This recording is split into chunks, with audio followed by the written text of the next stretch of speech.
Hey guys, it's your boy Mark back with another 2025 movie thoughts.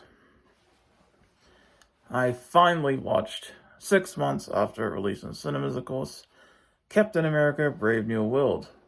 The I was about to say the latest MCU movie, but it's not the latest. It's not even the second latest. The third latest MCU film at this point. Yeah, I've been I didn't have that much interest in this movie, honestly. Yeah, like even when the trailers come out, I'm like, I don't feel like watching that. I mean, if someone invited me, or if I had the time or money or resources to have been able to see it in cinemas, I absolutely would have. But this Captain America film definitely is a standalone Captain America film. It's not Steve Rogers, of course. In this timeline, it is Sam Wilson, formerly known as the Falcon, at the end of Avengers Endgame, which came out 6 freaking years ago. He was given the mantle of Captain America by Steve Rogers himself. And then we had The Falcon and the Winter Soldier, Disney Plus miniseries. That was great stuff. I really enjoyed that, actually. That was quite a long time ago, too. And then this film you could honestly call a sequel to 2008's The Incredible Hulk. Which is crazy because this is not a Hulk movie. Not Green Hulk, anyway. There is Red Hulk. And, well, let's just get on with it. This film stars Anthony Mackie. It stars Harrison Ford, replacing the late, great William Hurt as Thaddeus Thunderbolt Ross. And, you know what? Despite my lack of interest in this film, I'm going to be honest. I sat down and watched this. I enjoyed it quite a lot. I really did. I was very skeptical. Sorry if I keep making noise. It's very cold. And I have to wee. But this film, basically, I didn't watch the trailers, so maybe I don't want to unintentionally spoil stuff. Basically, the film follows a massive, international, conspiracy thing involving the new president of the United States in the MCU, not in real life. You know, General Ross, Thunderbolt Ross. And the leader from The Incredible Hulk. That's why I say you could call this a sequel to The Incredible Hulk, honestly. Honestly, almost like a direct sequel to The Incredible Hulk. Just without Bruce Banner, you know. But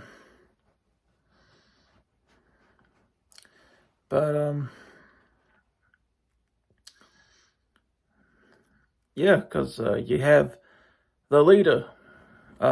He's the main villain in this. Basically the puppet behind a lot of things. Basically the puppet behind everything that goes on in this movie. And I really enjoyed this. I really enjoyed him as a villain, honestly. I was shocked, and I found the whole conspiracy stuff super interesting throughout the whole film. I was engaged and very thoroughly entertained.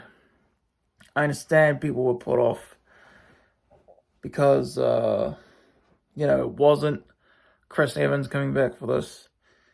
And also, reports, if I recall correctly, stated that, I think it was test screenings, basically said that Red Hulk, who Thunderbolt Ross finally becomes in this movie, he's only in it for about 5 minutes. That is true. And I get it. That was super bumming to hear about. That Red Hulk's only in it for 5 minutes. And maybe it would have been better kept as perhaps a surprise for the movie itself to not have Red Hulk advertised, because then people are going to expect a whole bunch of Red Hulk, And he's only in it for about 5 minutes, and it's near the end. But within the context of the story, it makes a lot of sense, actually, why he's only in it for about 5 minutes and near the end. So yeah, and they do treat it throughout the film like it's a huge, like, oh my god, what is gonna happen type thing. And if they didn't do that, maybe people would have been a lot more surprised, and you wouldn't have had that promise, strapped to your back, that Red Hulk's gonna be in a whole bunch, and Harrison Ford was absolutely awesome in this movie. Loved him throughout the whole thing. It's like, rest in peace, William Hurt. He was great as Thunderbolt Ross. And it's like, obviously, rest in peace, and I'm not happy he died, obviously. But that is such an awesome, perfect replacement casting. Harrison frickin' Ford as Thunderbolt Ross. That was such an awesome casting. Makes you wonder, though. They recast Thunderbolt Ross, but not T'Challa, Black Panther, after Chadwick Boseman, possibly. It's weird. I know, but I still love the respectful, like, grieving of Chadwick Boseman in real life thing for Black Panther: Wakanda Forever. I actually really love that movie, Black Panther: Wakanda Forever. I think I like it more than the first Black Panther, if I'm being honest. I do love that movie.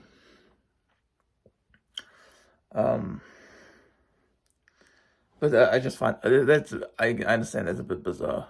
Like, why is, but yeah, I had a lot of fun with this movie. What can I say? Probably not gonna rewatch it a whole bunch. It's like, yeah, I had fun with this movie. If someone else wants to watch it, yeah, sure, I'll put it on in the background, maybe. Like, for the background for me, and, well, watching it with can watch it properly, of course, on their own.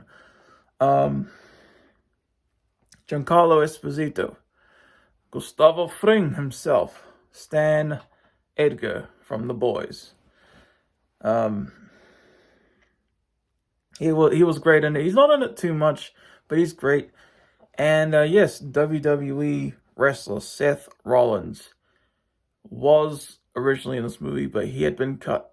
And I could be mistaken, but I believe he was supposed to play Giancarlo Esposito's role originally. But then they got Giancarlo Esposito, and I think even he was like, yeah, I understand they would want him more than Seth Rollins. But yeah, it was disappointing. Two things. It wasn't really a movie that I was all excited for going in, even though I ended up really enjoying it. But it was definitely quite disappointing to hear, one, that Red Hulk's only in this movie for 5 minutes, and two, that Seth Rollins, as a wrestling fan myself, had been cut from the movie. That being said, this movie is a ton of fun, I think. Has you guessing the whole time, oh my god, what's going on? And all that stuff. Yeah, I'm glad I finally watched it. I don't know what to say. I think, like I said, my piece. I'm pretty satisfied with this review as it is, honestly. That actually turned out quite a lot better than I imagined it would, actually. Yeah, and I've still been awake since I recorded and uploaded my Creature Commandos review. That was like 4 hours ago, actually. But I'm glad I got this review up. I'll definitely watch Thunderbolts real soon, just before I see Fantastic Four First Steps. I know I'm a little bit late on that too, but you guys know I was sick in the hospital. But I'm so excited for that. I'm excited for Superman tomorrow. And yeah, I don't have anything more to say. I really dug Brave New World. Probably, I don't know, maybe my third favorite if I had to rank the Captain Americas, this would be probably the third best one. I think I like it a bit more than the first Avenger.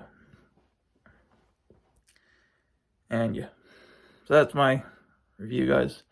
Movie thoughts. I hope you guys enjoyed. Peace out. Have a good one, y'all.